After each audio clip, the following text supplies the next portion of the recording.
The EU has reportedly blocked a deal which would allow the UK to send Channel migrants back to France. The move is a major blow to Rishi Sunak, who was hoping the plan would help tackle the small boat crisis. This comes as the French are being accused of completely failing to stop migrants from making the dangerous journey across the English Channel and instead facilitating the illegal activity.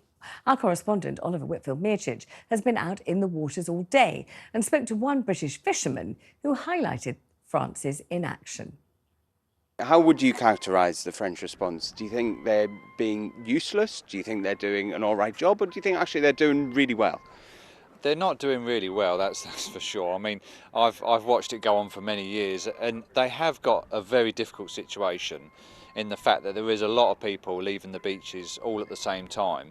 But I do wonder why they don't stop the boats. It seems like they escort them out to the border, they let them go, they go back, they get another one, they escort them out. If they can find them that easily as they leave the beach, because they pick them up about a mile, 2 miles off the beach, they've got all that time, sometimes 3-4 hours it takes for them to escort them to the border. They've got all that time to stop them, apprehend them. You know, they're going out to commit a crime, they're crossing the border illegally. So it would be like the police watching somebody make a burglary and then after they've escaped and fled the scene saying, oh, they shouldn't have done that. Do tune in to Jeremy Kyle live from 7 p.m. for that full interview. Joining me now is Senior Advisor at the Reform Party, Ben Habib, and immigration lawyer Harjap Singh Bangal. Let's start with Ben. Ben Habib, the idea here is that France isn't just not stopping, it's positively assisting the passage of small boats. It's not an obstacle, it's not a hindrance, it's almost an aid. Is that true? Well, I thought that gentleman who you interviewed just before I came on spoke unadulterated sense. It seems absurd to me that the French can't get a grip of this. Even if the boats are being launched at one heck of a speed, you should be able to man the beaches sufficiently to prevent them from getting to the water. And if they do get into the water, if you're able to get your boats to them within minutes, then surely you're able to stop them before they enter British territorial waters. But it's not just the French Navy that are complicit or the French police that are complicit. It's also British Border Force, RNLI, and our own border control. Because as we saw on Sunday morning, when that boat capsized just 5 miles off the coast of France, British boats went to their rescue, understandably and correctly, but instead of them taking them back to France, they brought them back to the UK. And the nearest point, the nearest point at which they could have delivered them to safety was France. It seems to me that the institutions that are charged with the protection of borders are actually failing completely on both sides. What makes this very galling, obviously, from a British perspective, is that we've paid France over 100-odd million, or 170 million or something so far, in order to stop the boats. And we've just signed a new deal at $500 million to try and stop the boats. And what I glean from all of that is that the French have established quite clearly that the more people that cross the channel, the more money we're prepared to pay. And there seems to be moral hazard being exploited by the French in order to enrich themselves at the cost of the United Kingdom.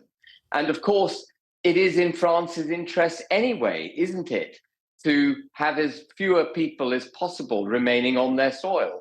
So they're aiding and abetting the crossing of the channel, taking our money, effectively breaking international law. And as I said, I'm afraid our own border force and border control are complicit.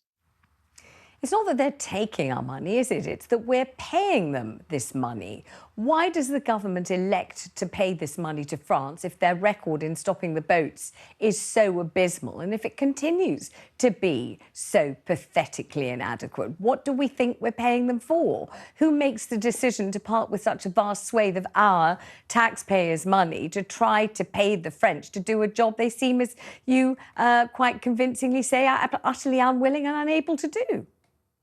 Well, that's a really good question, Vanessa. So 668 million, I totted it up in my head as I was talking to you, that we've either paid or committed to pay, 140 million to Rwanda, and a whopping 3.7 billion pounds last year on housing, caring and feeding, those that actually made it successfully across the channel. the bill is utterly vast and getting bigger. And it seems to me that it's Rishi Sunak who thinks by chucking money at this problem, he can solve it. And it's not about money. You know, he was off in, or Jenrick was, off to Turkey last week, and they did a deal with the Turks.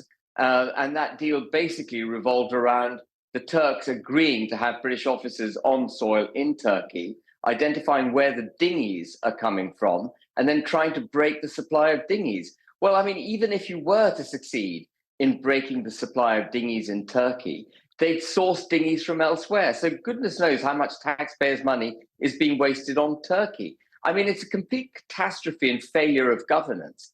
What that gentleman who you interviewed before I came on was saying was that the French Navy the French border force should be stopping the boats in their territorial waters before the crime of entering British territorial waters is committed. And similarly, British border force could do the same. As those boats enter British territorial waters, we have the UN Convention of Law of the Sea on our side, which makes it utterly clear that we have the right to take preventative action, and we don't take it. It seems a complete collapse of governance on both the French side and our side. And as you rightly say, Vanessa, what the devil are we doing continuing to pay this money? We should, at the very least, terminate that deal and keep hard, earned taxpayers' cash in the exchequer. Do you share the Prime Minister's conviction, Ben, that the general population of the United Kingdom are obsessed with the arrival of small boats, are, devastated to see people pouring into this country and want the boats stopped with a real vehement emphasis? Or do you think most people are much more concerned with the cost of living crisis, with the state of the NHS, with trying to keep their families afloat and their children and parents happy and looked after, and really give very little thought to small boats? Do you think this is an embarrassment, a daily embarrassment for the government, inflicted upon the government by the government? And if Rishi Sunak spoke less often about small boats and the scourge and the problem and the issue, people would think about it a lot less. It would loom less large in all our consciousness.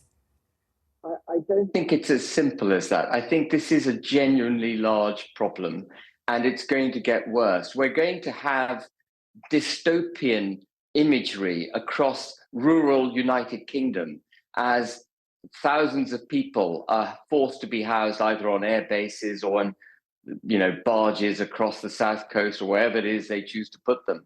And there will no doubt be crimes committed, and no doubt there'll be pushback from local, quiet, what had hitherto been quiet, rural communities, as I said.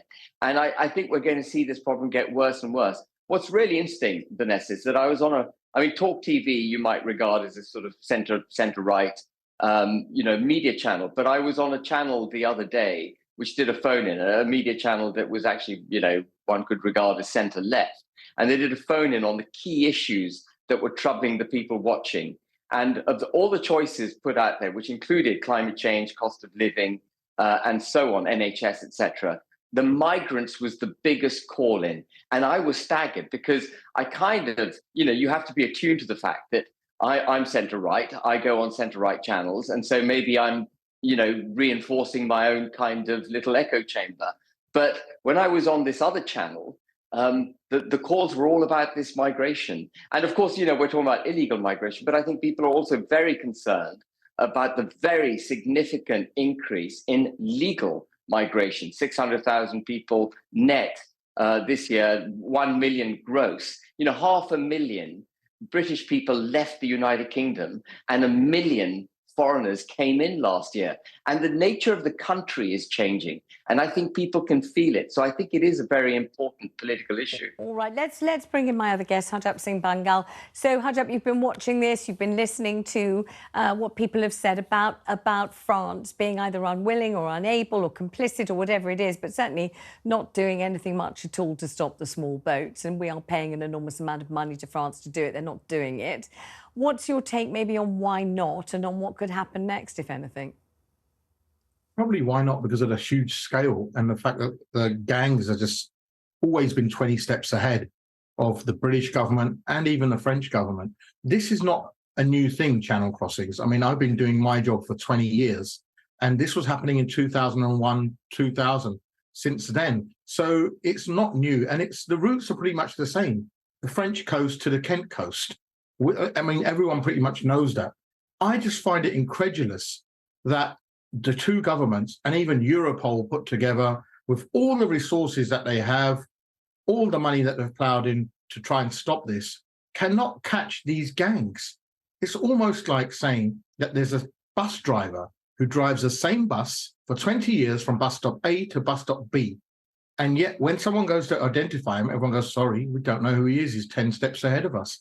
So it's crazy that we can't catch the gangs.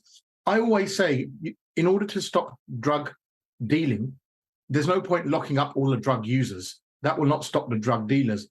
Locking up migrants is not going to stop people smugglers and people smuggling. And the key is here to concentrate all the efforts on trying to catch these gangs, the heads of which are probably based in countries far from the actual scene of the crimes or scene of where this is happening.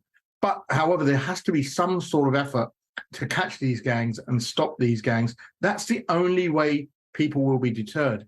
Instead, we've gone for 3 barges costing a total of £1.6 billion for 2 years with a total of 1,500 beds. I've worked that out in my head just now. It's £533,000 a year per bed. How is that more value for money than a hotel? How is that effectively 1,500 people putting them on a barge? How is that going to deter the next 10,000 that are going to come throughout the year? And where are you going to place them? Even if you add the RAF, the Rwanda bases that are the Rwanda places, and the barges together, you only get to about 4,000 spaces. And with the rate people are coming over, you then have a surplus of at least 6,000 to 7,000, where you haven't got an answer to where they're going to be housed. So the effort has to be on the gangs. Europe has already said, they said it last year, the EU countries, all of them, in fact, said we do not want to sign a returns agreement. And here lies another problem. The returns of this government of sending people back, the figures, if we look at the figures and cut all the rhetoric out, the figures are appalling. In 2009, under the previous government, we were sending back 60,000 people a year. Now, 50,000 people crossing the channel is not a problem if you can send 60,000 people back. 50,000 people is a problem crossing when you're only sending back, because the numbers were dwindling, and it's a downward spiral. In 2015, just before Brexit, we only sent back 5,000 people. Last year, the enforced removals figures were 3,000. Now, 50,000 people are crossing. You're automatically getting a surplus every year of 40,000, 47,000 in this case, last year, of people not going back. Hence, people are concerned, people are worried, and, migrant communities are growing, and people are saying there's pressure on resources. So this government's problem is returns. And when our Brexit agreement was negotiated by an Australian who probably didn't have a lot of experience in UK immigration law, they forgot to conduct any sort of return agreements with countries. We've only got return agreements with 6 or 7 countries in 7 years. That is also Tell me something. an appalling Tell me record. something, Hajab. You're an immigration lawyer. You deal with people who want to come to this country and live here for different reasons. They arrive by different means. They come from different places. When you speak to them and they ask you to represent them and you do so, are they to any extent being put off by any of the measures and showboating and grandstanding that this current government has put on for the spectacle of putting people off, whether it's the Rwandan solution, whether it's the barge, whether it's talking about Ascension Island, whether it's talking about people barely touching base before they're shoved out again because the processing is going to be so unbelievably speeded up when actually we know there's a backlog of more than 170,000 people waiting to be processed and unable to work while they're waiting. So when you speak to them and they say, represent me, how unwelcome did they feel? How difficult did they think it was going to be? Or did they think it was a good idea to come and that's why they're here? Well, the thing is, they're already here. So whatever policies we put out, we haven't acted, this government hasn't acted as a deterrent. It hasn't worked. And all they can see is that the people who came before them haven't been sent back. So that in itself, the only deterrent would coming to the UK illegally would be to know that if you'll be sent back within a week or so. In 2002 and 3 and 4, we used to have a fast track system where asylum claims were decided in 15 days. And whilst the claims were decided, the asylum seeker would be detained either in Oakington, in Cambridge, or Campsfield House, in Oxford, or Haslar, or Lindholm, where there's the names of all detention centres. And within about 3 weeks, we would send that person back if their claim was unsuccessful. It was such a streamlined procedure that in the detention centre here near Heathrow in Harmondsworth, they used to have a court on site and a judge who used to sit every day. So if an asylum seeker appealed on Friday, the appeal would be heard on Monday and there'd be no delay. Now it takes 2 years to make a decision on a claim. Why does it? Ludicrous. Why does it take so long? What's happened? Why has it changed? Well, the government have not really given any satisfactory answer, but the actual answer is the Home Affairs Select Committee provides us with an answer every year. And they say because the Home Office is not fit for purpose. They've been saying this for about 9-10 years now. They said that this whole machinery, this whole mechanism, this whole infrastructure cannot carry out the job it's supposed to do. It's almost like having a building with derelict walls, derelict foundations, and then someone trying to convince us, nah, this is all right, mate, we'll just paint over the cracks and it will hold up the roof. Whereas any builder can look at it and say, this is going to fall down at any moment. So it's not just the immigration system. Look at the passports fiasco during COVID and the holidays. You know, look at the policing. Anything the Home Office touches, it literally breaks. All right, and this system, I'll leave it there, Hajab. Thank you very much, gentlemen, both.